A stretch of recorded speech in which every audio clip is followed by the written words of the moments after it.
Ok? Vou setar teu tempo ali depois. Bom, o Fábio Hag, ele me pediu o microfone emprestado que ele vai fazer um stand-up comedy. Não, tô brincando. Então, pessoal, com vocês, Fábio Hag.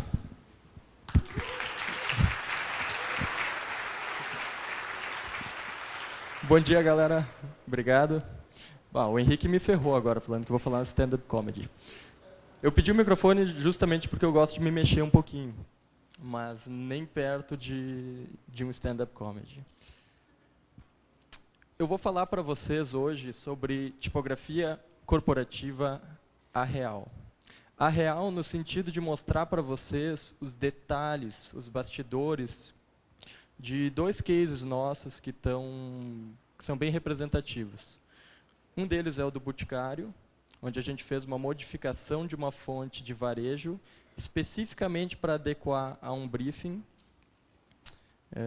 E tem o case da Nokia, que é um case super polêmico, que gerou uma repercussão assim, nas mídias sociais. Quem é que está ligado no feedback do case da Nokia aí? Aí, legal, bacana. E, basicamente, a minha ideia é falar para vocês e mostrar todos esses detalhes do desenvolvimento.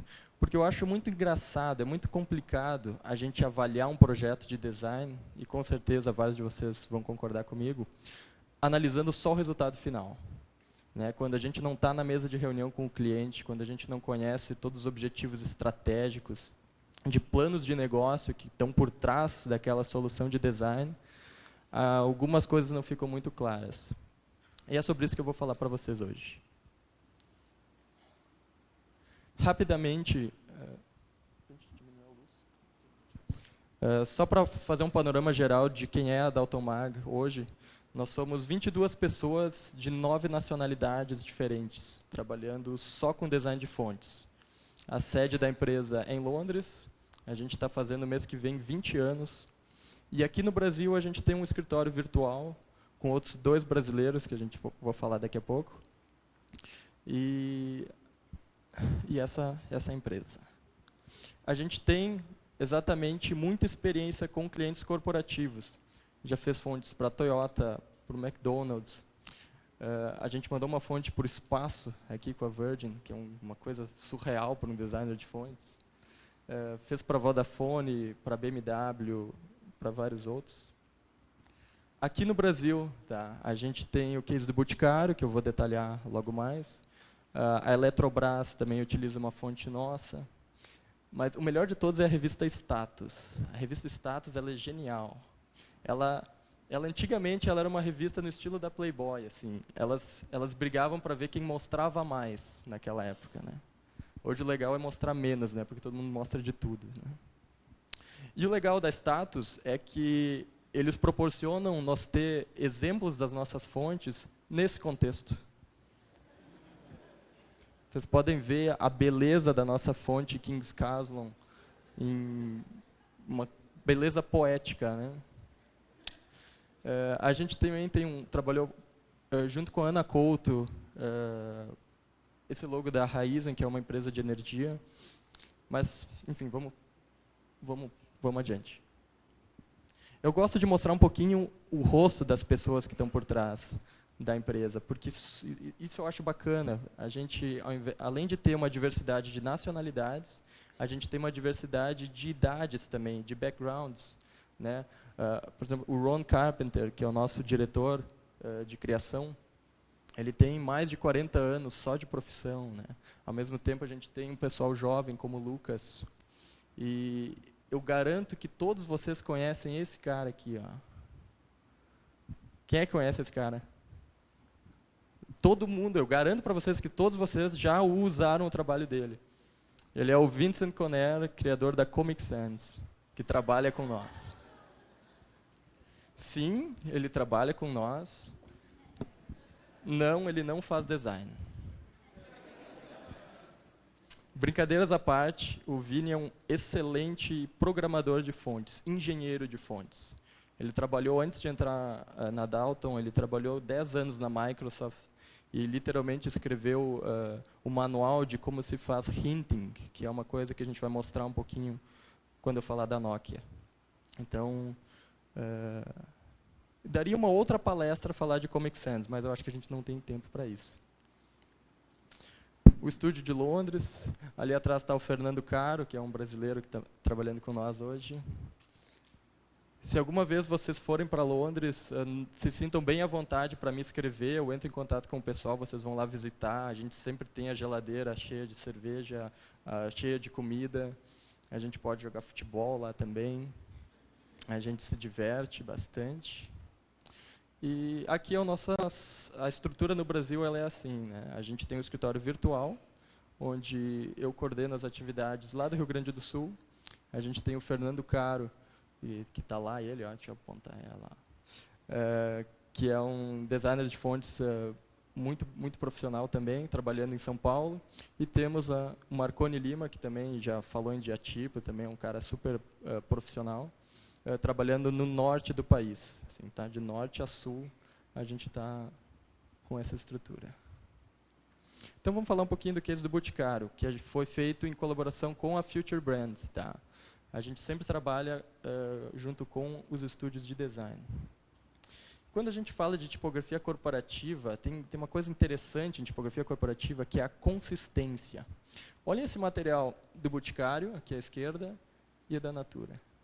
A Natura foi extremamente inteligente, eu não sei quem é que projetou isso, talvez foi a Tati, ou talvez vocês possam me corrigir, mas eles usam essa fonte, a Gill Sans, há quase 10 anos, assim, se eu não me engano. E eles conseguiram criar uma propriedade, se apropriar dessa fonte, que é uma fonte de varejo, e eles usam essa tipografia exatamente em tudo, assim, ó, desde do shampoo até todo o branding, todos os anúncios, e com isso eles conseguiram criar uma consistência. E o Boticário estava perdido, às vezes, inclusive, utilizava a mesma tipografia, que é uma coisa extremamente deselegante. Tá? O briefing que veio para nós da Future Brand foi bem interessante. Eles chegaram com nós com essa página. Tá? Essa aqui é uma fonte de varejo nossa que chama Foco. E eles disseram para nós o seguinte, olha, a gente gostaria de usar a fonte Foco em títulos, a gente acha ela amigável, suave, tem a ver com a marca, só que não é exatamente o que a gente precisa. Falta elegância para a marca do Boticário. Ela está bonita, está informal, está amigável, mas ela tem que ser um pouquinho elegante. Tanto que o conceito, o tagline que eles estavam naquele momento estudando é uma beleza acessível, uma sofisticação acessível. Então, ela tem que ser sofisticado, ao mesmo tempo não muito cara, mas ela tem que ser um pouquinho elegante. E falta elegância nessa marca. Ela é divertida, ela é amigável. E agora vamos mostrar um pouquinho por que ela é amigável. Tá? Essa aqui é a Foco original. Ela é amigável exatamente por causa das curvas um pouco arredondadas. Por que isso? Quando a gente analisa as ferramentas com as quais as letras são desenhadas, tá, historicamente, a gente percebe que uma Times aqui é feita com uma pena chata, que dá esse traço com contraste, e já a Comic Sans, por exemplo, qualquer fonte infantil, ele tem esse acabamento de caneta de hidrocor. E isso é interessante, porque com uma caneta de hidrocor, não se consegue atingir esse resultado. Da mesma forma que com a pena, não se consegue atingir esse traço. Então, cada ferramenta ela transmite dentro de si o próprio conceito. E é isso que faz com que, quando a gente olha essa fonte, ela se apropria de alguma forma sutil desses elementos que confere para a fonte um toque sutilmente amigável. Ela não dá gargalhada como a Comic Sans, não fica rindo para vocês, mas ela dá um meio sorriso, assim, tu vê que é uma coisa elegante, assim, amigável. Então a gente tem esse conceito e falta elegância que a gente precisa colocar nessa tipografia. Como é que a gente vai fazer isso? Tá? A gente fez uma série de RAFs, uma série de estudos, e a forma ideal que a gente descobriu foi aumentando o contraste grosso e fino. Em tipografia, contraste é a diferença na espessura aqui dos traços grossos para os finos. Vocês podem observar que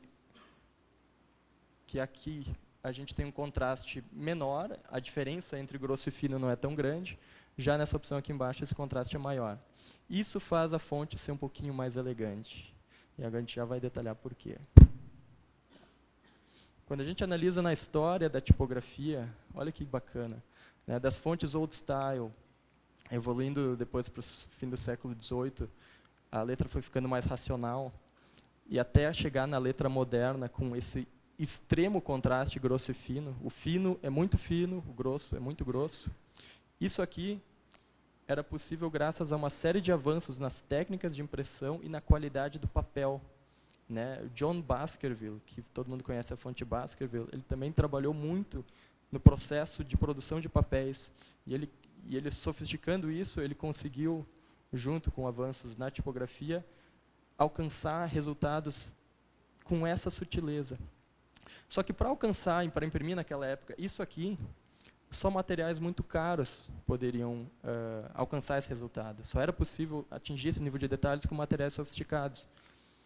E então isso já desde aquela época foi associado a uma coisa sofisticada, elegante. Era bem o período de Napoleão Bonaparte.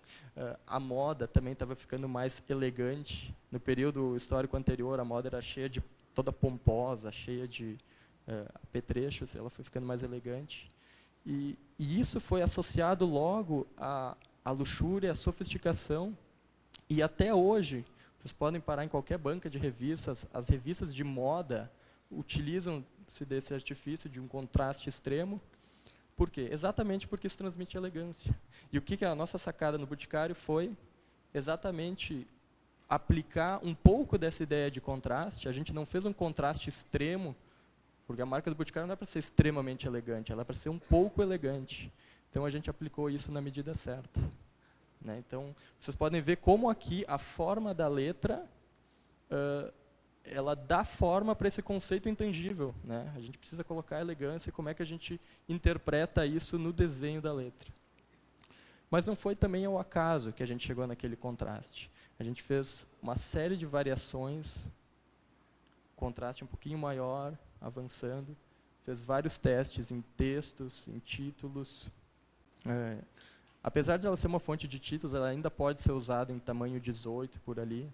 Então, a gente sempre fez essa comparação, já com o símbolo que, na época, a Future estava projetando, com o lettering, e assim por diante. A gente foi testando tudo isso, até chegar nesse resultado. A gente fez outras alterações, que vocês podem ver, como na letra A.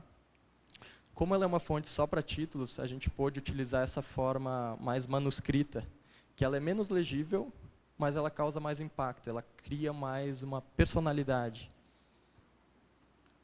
Então, esse aqui é o resultado final. E é bacana de ver isso em uso. Né? Numa revista, por exemplo, como a Caras, a gente tem uma série de... Não dá para dizer em conteúdo na Caras, né? Dá para dizer em fotos e textos. E aí, quando inicia os anúncios sequenciais do Boticário, é cor e tipografia. Né? Tanto que tem vários especialistas em branding, até que eles dizem, com cor e tipografia você constrói uma identidade. Né? Que é uma coisa que eu tenho algumas certas dúvidas, mas é interessante ver o poder disso. Né? E esse exemplo de uso eu acho legal, porque vocês podem ver como a fonte foco ela chama atenção em títulos, ela transmite o conceito que deveria ser comunicado, ela é amigável, mas ainda assim ela é sutilmente elegante. E como fonte de apoio, eles escolheram uma outra fonte nossa, que se chama Efra, que casualmente é o nome de um pub perto do escritório. E essa fonte ela tem vários estilos. Tem vários estilos, pesos, e ela serve para se utilizar em todos os textos. A fonte que a gente modificou é usada em títulos, ponto final, e essa outra em textos. E aqui alguns anúncios.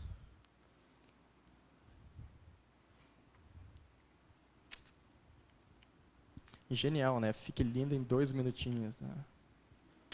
É bacana de ver também que eles estão usando consistentemente essa tipografia nesses contextos, né? Títulos e textos.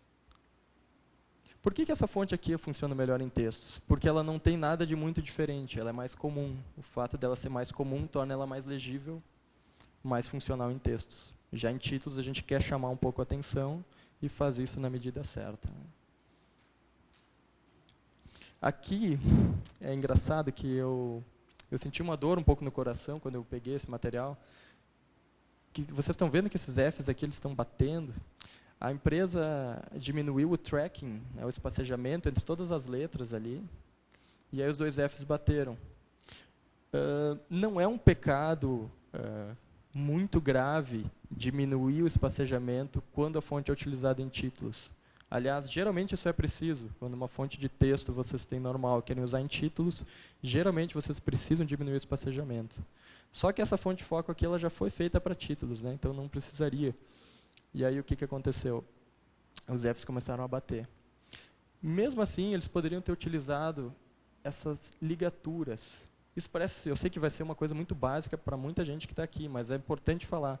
Né? Vocês têm ligaturas entre FF, FI, que em algumas vezes fica mais interessante utilizar elas para isso aqui não acontecer. Né? Fica mais elegante. Né? Vocês concordam comigo ou eu estou falando que nem louco aqui? Então tá bom. Aqui no site, tá? A tipografia é utilizada. Mas sempre alguém vai conseguir estragar a ideia de vocês. Tá? Sempre. E é engraçado como o fato de trocar aqui todos os elementos da identidade, né, como quebra aquele estilo de aplicação que estava acontecendo. Né? Não parece mais o Boticário isso aqui. Isso aqui é uma fonte super nova, ela já tem uma certa pregnância. Né? E eu vou falar rapidamente da questão do nosso refinamento tipográfico de logotipos, que é uma coisa muito importante. O que aconteceu? A gente foi acionado já no início do processo, quando a Future Brand tinha aprovado, entre aspas, assim, essa ideia de logotipo com o Boticário. Esse foi o RAF inicial que a empresa trabalhou. E aí a gente ficou alguns dias em cima disso e chegou nisso. Tá? Vocês podem ver como é emocionante o nosso trabalho, né? Mas eu adoro. A gente ficou vários dias. O que a gente fez? Tá? É um refinamento minucioso da tipografia, desde pesos, proporções, espessuras, até decisões formais de design, como, por exemplo, esse R não estava condizente. Né? Essas curvas aqui também não estavam fazendo sentido. Então, quando a gente olha os dois, a gente vê que esse é um trabalho quase que de lapidação de uma pedra preciosa. Né? A gente tem ali a essência do conceito, a gente não mudou o conceito, é o mesmo, só que a gente foi lapidando, foi refinando, até chegar na melhor equilíbrio possível, tanto de espacejamento, proporção, e por aí vai. Só que, como a gente trabalha bastante com preto e branco, a gente podia ter monitores preto e branco ainda, é engraçado, só que não vendem mais, a gente podia economizar. A gente trabalha exatamente com balanço de formas, e a gente também consegue aplicar isso para símbolos. Observem, por exemplo, como essa curva aqui, ó, ela está achatada, ela sai aqui, tem uma ponta. Olha o que a gente fez. Vocês percebem? Ah, beleza. Esse é o tipo de refinamento que ninguém iria deixar de comprar no Boticário, ninguém ia deixar de... não ia prejudicar a marca, mas a gente tem a segurança de que ela está executada da melhor maneira possível. É aquele tipo de refinamento que... imaginem que se tivesse aqui no material que a galera fez super bem, tivesse uma rachadura aqui, por exemplo. Ninguém ia deixar de vir, ninguém ia deixar de apreciar todo o trabalho que foi feito. Mas está bem feito, está perfeito, não tem nada fora do lugar. É nesse sentido que a gente trabalha o refinamento de logotipos. Né? Case Nokia, esse é o mais divertido de todos. Eu vi que o tempo já está passando muito rápido. Ah, então tá bom. Todo mundo conhece o Eric Spiekermann, né? O Eric Spiekermann é um cara muito fodalhão, um cara super bom, que eu admiro ele demais. É um cara super influente no Twitter. Ele tem vários livros, é o fundador do Fontshop, autor de várias fontes bacanas. E ele projetou as fontes anteriores à nossa, da Nokia. Tá? E aí esse aqui foi o tweet dele no dia. Né? A fonte da Nokia vai de forte para blend, seria sem sal, uma coisa neutra, sem graça. né? Então, a fonte da Nokia vai de com graça para uma sem graça. Né? E esse link aqui dava na nossa newsletter, onde a gente super feliz estava anunciando o nosso trabalhinho para a Nokia. E causou um alvoroço total na internet, né? Ninguém entendeu direito isso. E eu fico feliz de poder estar aqui para explicar para vocês isso praticamente em primeira mão. Lá em Londres, a gente não teve ainda a oportunidade de explicar isso. Vocês estão recebendo isso em primeira mão. Então, vamos mostrar um pouquinho. Essas aqui eram as fontes que o Spiekermann tinha feito para a Nokia há quase 10 anos, tá? 2002. E todo mundo lembra dessas fontes nos seus celulares, né? Os caras tinham o primeiro celular da Nokia, assim, olhava aquela tecla menu, via que era a Nokia, né? Ela realmente, a fonte tem a característica a Nokia está muito associada a essa fonte. Ela, claro, foi criada num contexto onde elas tinham que ser super condensadas, elas tinham que ter as descendentes bem pequenas, porque a tela dos celulares tinham, sei lá, 3 por 3 centímetros. E vale lembrar também que o Spiekermann, ele não desenhou essa família toda. Isso até ele comenta no Typofile, que ele criou os RAFs e as ideias, e quem executou e desenhou realmente as fontes foi a Monotype. E a gente recebeu da Nokia, primeiro, um briefing super detalhado. Mas antes de a gente resolver fazer o projeto, o próprio departamento de design da Nokia começou a criar uma fonte que se chamava Nokia Noi, que era onde eles partiam para uma rota completamente diferente. A gente olhou a fonte, fez um relatório, avaliou que essa nova que eles estavam fazendo não estava muito bacana, e a gente começou um processo do zero. Mas eu vou falar para vocês sobre esse briefing que veio deles, a filosofia do design da tipografia da Nokia. E eu quero pedir desculpa para quem não fala em inglês, mas eu quis ser extremamente fiel às palavras do briefing. Eu vou traduzir para vocês, mas ali eu vou manter em inglês, tá? É uma empresa da Finlândia, tá? Então eles queriam exatamente celebrar o design nórdico, essa herança, e criar uma fonte honesta que não tivesse nenhum detalhe superficial, que fosse simplesmente a forma, a execução da forma o melhor possível. E esses aqui são 2 ícones do design finlandês, né?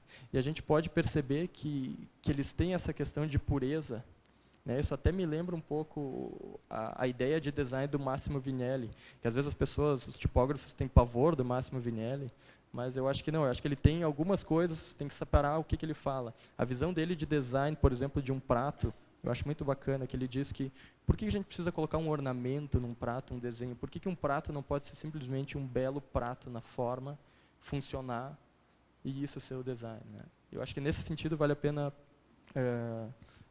pesquisar o trabalho do Vignelli. Tá. E olha que interessante, né? Tornar cada momento em que se usa o aparelho num momento de tranquilidade, né? Um relaxamento dessa vida corrida que todo mundo vive hoje, né? O cara fica checando o e-mail embaixo da mesa de reunião, aí com o Twitter, com todo esse contexto poluído e complicado. E interessante que o próprio briefing ele dizia que tinha 2 riscos do design. Um deles era esse aqui, que o fato da Nokia ser reconhecível por essa tipografia vai dar lugar à funcionalidade, né? Eles sabiam que eles iam abrir mão dessa herança tipográfica muito forte, que eles conviviam já há 10 anos. O segundo risco era que a tipografia ia ficar muito fria, desumana, assim, se a gente fizesse ela extremamente pura. Isso acabou nem acontecendo.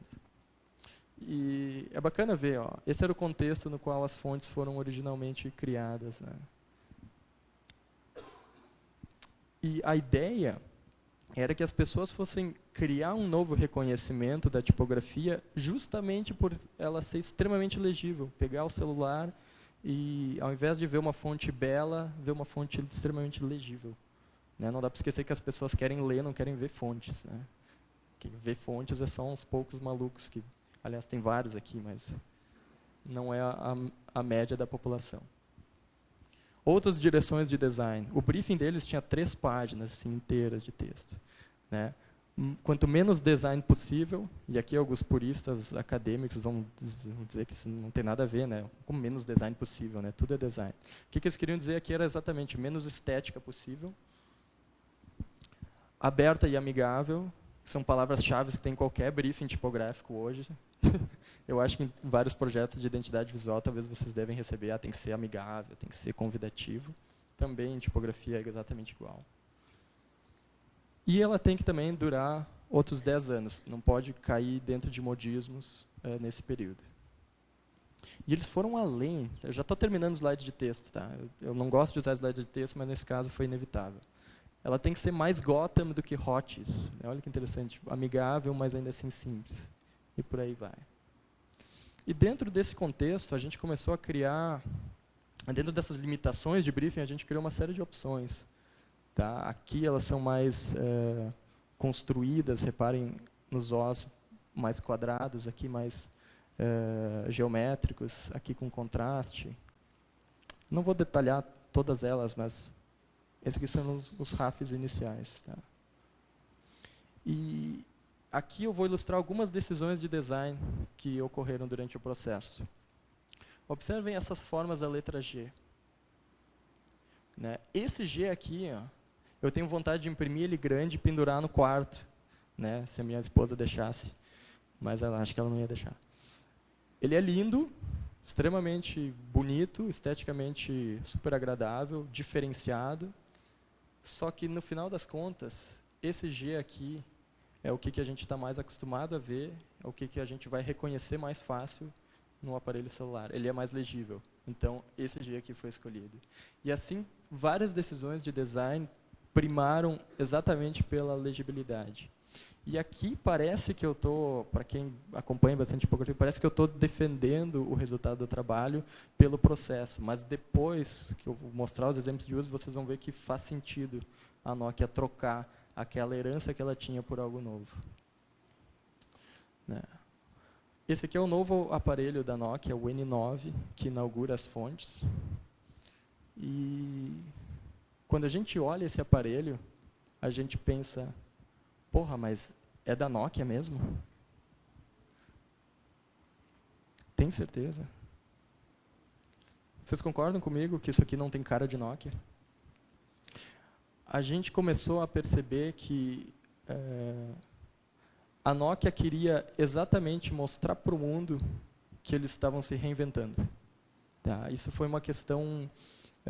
a Nokia ela era líder de mercado há uns 5, 10 anos atrás, e ela começou a perder cada vez mais espaço para os smartphones da Apple, da Samsung, e ela foi ficando literalmente para trás, comendo poeira, há tempo. Tanto que muita gente falava que a Nokia estava quebrada e estava quebrando. Quando eles fecharam a parceria com a Microsoft para utilizar o sistema da Microsoft no celular, todo mundo pensou, bom, agora então acabou de vez, né? E é exatamente isso que o projeto de marca quer mostrar. Eles mudaram, eles quiseram mostrar para o mercado que eles estavam se reinventando, a marca deles permanece igual, mas a tipografia mudou, junto com a interface, junto com o design de produto, junto com todo o resto. E quando a gente começa a analisar essa tipografia nova, a gente vê que ela tem tudo a ver com o novo design dos aparelhos. É extremamente limpa, é extremamente funcional. E o próprio diretor de marca da Nokia, ele falou que, olhando e conversando, tendo feedback de algumas pessoas, elas estão realmente criando o reconhecimento pela legibilidade. Né? Porque hoje em dia o celular, ele não é mais só para fazer telefonemas. Né? A gente tem uma série de outras informações que aparecem. Essa aqui, por exemplo, é a home do novo celular. Né? Ali tem feed do Twitter, notificações. O contexto tipográfico de hoje é completamente diferente do que era naquela época. Então, como a gente tem essa quantidade absurda de informações para mostrar, o fato dela ser extremamente legível era o que direcionou um novo processo de design. E eles também quiseram ser um pouquinho mais amigáveis, claro. Né? E olha que interessante os novos cartões de visita dele. Ele tem o Hello em vários idiomas, Aí, acima do nome da pessoa, diz My name is fulano de tal. Tem um toque bem informal até na construção dos cartões. Né? Mostrar rapidamente alguns detalhes dos estilos. A gente tem uma versão de texto, que funciona nos aparelhos, e tem uma versão headline, de títulos, onde a única diferença é o espacejamento. Lembra que eu falei que a fonte de título ela tem que ser mais apertada, o espacejamento? Ele vai ser usado grande. Então, a gente tem versões headline e text, nesses dois estilos. Hoje, a gente até está projetando uma versão ultralight e uma extra bold, mas não foi lançada ainda. E como é que a gente chega nesse light, nesse bold? Só para fazer um parênteses dentro desse processo, falar um pouquinho da parte chata. A gente faz inúmeras variações de como tem que ser o regular ideal, testa nos aparelhos, testa na publicidade, testa impresso, e aí faz vários testes de bold, faz vários testes de light, vê como é que um relaciona com o outro. É um processo que dura pelo menos 2 dias, só para descobrir essa questão dos pesos. Né? E muita gente nos fóruns começou a questionar por que eles não usaram a fonte Seagull ou a Frutiger, porque é uma fonte tão genérica. Só que quando a gente começa a olhar essa fonte da Nokia, junto com a Frutiger, aqui a Seagull e a Myriad, a gente vê que apesar dela ser parecida, ela tem detalhes de execução que fazem a diferença. Por exemplo, o mais marcante é a letra G, que difere de todas as outras, né, por ser mais funcional, mais legível em tamanhos de texto. O F, olha que interessante, o F ele é um pouquinho maior do que todos os outros. Né, a própria perna aqui do T também. Por quê? Legibilidade máxima em tamanhos pequenos. São decisões bem pontuais de design que foram tomadas, que fazem com que a fonte atenda de forma ideal a esse briefing. E fazer uma fonte assim, que é genérica, não é de forma alguma algo ruim. Eu diria até que é mais difícil, porque a gente se esconde como artista e mostra mais o seu lado de executar, de servir a função, que é a legibilidade. A gente abre mão de fazer um G bacana, que os nossos colegas da comunidade de tipografia iam achar lindos, para favorecer o usuário que quer ler o SMS no trem, em alta velocidade, ele quer ler aquilo, né, da melhor forma possível. Outro aspecto muito legal da Nokia é a quantidade de scripts, né, de sistemas de escrita. Né, acho que a gente tem o latino, o grego, cirílico, arábico, hebraico, tailandês e o Devanagari.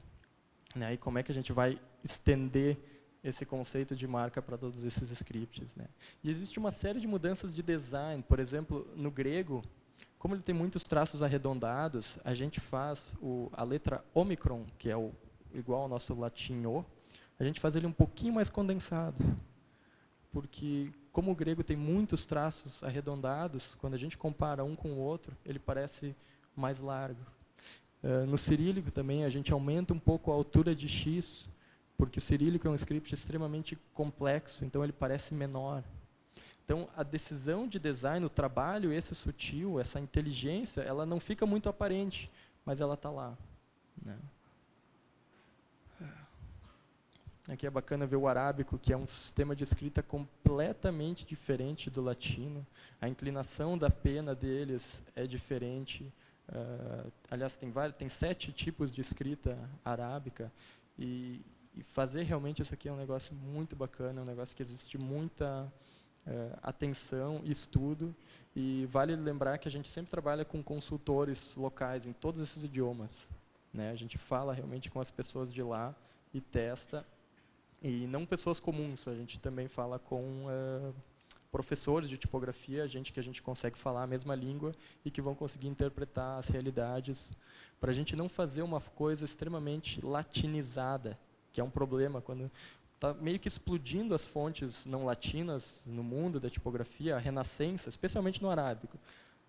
O mundo árabe está vivendo a renascença que a gente viveu há séculos atrás. Eles estão vivendo agora. E é um erro muito comum, às vezes, a gente olhar as formas e tentar interpretar isso e acaba latinizando o script árabe, não respeitando a cultura local, que é um grande erro, especialmente por uma marca em tipografia corporativa, eles querem chegar e ser bem aceitos naquela comunidade. E no mundo globalizado de hoje, cada vez mais as comunidades locais querem falar com as marcas no seu idioma local, e não mais aceitar tudo que vem de fora e pronto. E agora eu vou mostrar rapidinho o processo de hinting, que é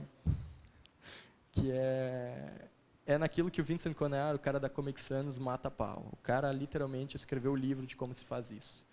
E isso é uma engenharia que se faz depois da fonte, onde a gente instrui que pixel tem que ser aceso, apagado e de que forma, nos mais diferentes tipos de tamanhos e nas mais diferentes formas de renderização.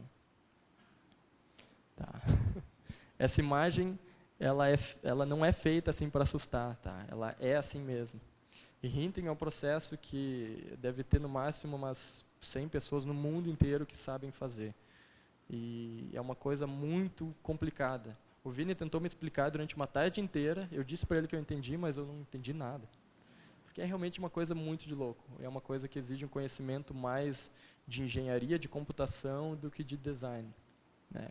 Mas foi fundamental no case da Nokia a gente fazer esse processo para leitura nas telas dos celulares. E para quem acha que está muito simples isso aqui, dá para ser feito também por código-fonte. Tá? O cara quer fazer no braço, isso ali ele vai lá escrevendo e vai alterando. Tá? E o melhor de tudo também foi a festa de lançamento da fonte da Nokia. Vocês já viram aquela camiseta Vodka Connecting People? Todo mundo, né? Olha que bacana aqui. Ó. Foi genial, porque eles transformaram o lançamento da fonte num evento que gerou muita mídia espontânea e repercussão. Eles enviaram a fonte da Nokia, antes dela ser lançada para o público, para 10 estúdios de design diferentes da Europa e pediram para eles fazer cartazes. Totalmente livre. Façam um cartaz, essa aqui é a fonte da Nokia, com o estilo de vocês. E essa festa de lançamento era também a exposição desses cartazes e uma forma de networking com toda a comunidade de design. Mas o que realmente fez do evento um sucesso foi esse aqui. Ó. Genial, né? A galera interage mais. Vocês podem ver que tinham vários painéis mostrando a fonte, o processo de desenvolvimento. Essas canecas eram geniais, com caracteres da fonte. Do outro lado tinha um pouquinho do mapa de caracteres. Cada um podia pegar uma. Esse aqui era um painel que tinha esses ímãs com várias palavras, onde as pessoas reorganizavam as palavras para formar frases, algumas sem sentidos, algumas piadas, aí ficava à vontade. Tinha gente bonita, né? Tinha música. Tinha presentinho. E um outro detalhe que eu acho que foi o toque final foi eles fizeram aqui uma trama tipográfica, para todo mundo que conhece técnica de impressão tipográfica sabe o que é isso, onde eles lapidaram as letras da Nokia Pure e imprimiram e distribuíram 300 cópias numeradas assim, da tipografia nesse sistema de impressão, que é uma coisa extremamente clássica, como uma homenagem à tipografia, à história da tipografia. Né? E quando a gente olha isso aqui, essa forma, eu acho, talvez é porque eu vejo isso demais, mas eu acho muito bacana, eu acho muito linda. E para fechar esse case, olha que interessante o comentário que tinha feito num post do Eric Spiekermann. Um cara falou assim: eles estão jogando fora 10 anos de reconhecimento de marca em favor de algo genérico. Né? Clientes sempre vão se comportar como clientes. E aqui eu quero fechar, fazer todo esse loop que, de certa forma, eu acho um pouco arrogante quando o designer diz assim, clientes não entendem nada. Eu já disse isso, ok, já falei isso algumas vezes, é verdade. Mas antes de vocês tomarem uma atitude, o cliente não entende nada, eu sei o que é melhor para ele, ele não me entende, eu sou um incompreendido, toda essa história que vocês sabem, né, estão carecas de saber, eu estou literalmente, por isso eu estou usando boné. Vamos pensar, esse cliente, o papel do designer é trabalhar a serviço do cliente. Ele talvez não fale a mesma língua de vocês, mas vocês têm que interpretar as necessidades deles. E no caso da Nokia, eles queriam exatamente dizer para o mundo, olha, a gente não é mais a Nokia, a gente vai jogar as nossas fontes, vai abandonar elas por um motivo estratégico. E aí que está, elas não foram substituídas porque as fontes anteriores eram ruins, não, elas eram funcionais.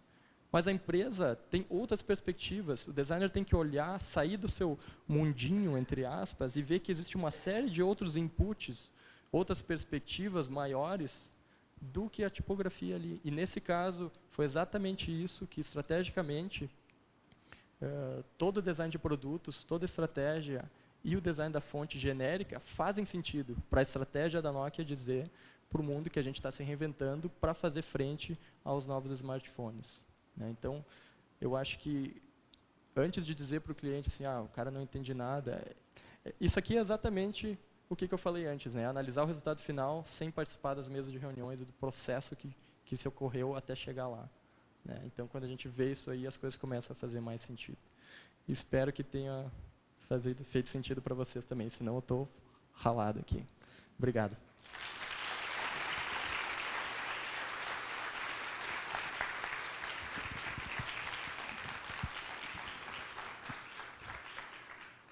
O Hag comeu o tempo das perguntas por completo. Eu tenho tempo para uma pergunta. Quem levanta a mão? Shiba.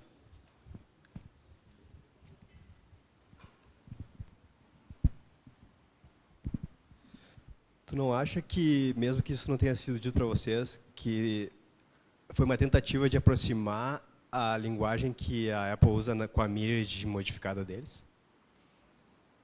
Peraí.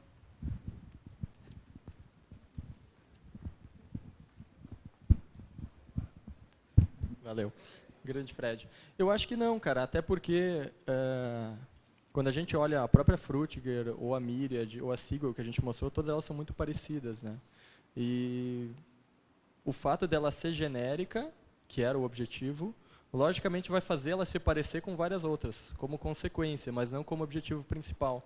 E até estava no briefing, nas 3 páginas, mas que eu não coloquei aqui, que eles queriam que a fonte fosse associada da mesma forma que a Myriad, e é a Myriad original, não é nenhuma modificada, que a Myriad é reconhecida pela Apple, que a Volkswagen é reconhecida pela Futura, eles queriam exatamente uma que fosse reconhecida pela Nokia. Não sei se... Imagina. Vai ter ainda a mesa na frente, vocês podem seguir com mais perguntas. Mais uma vez, salva de palmas para o Fábio Hag.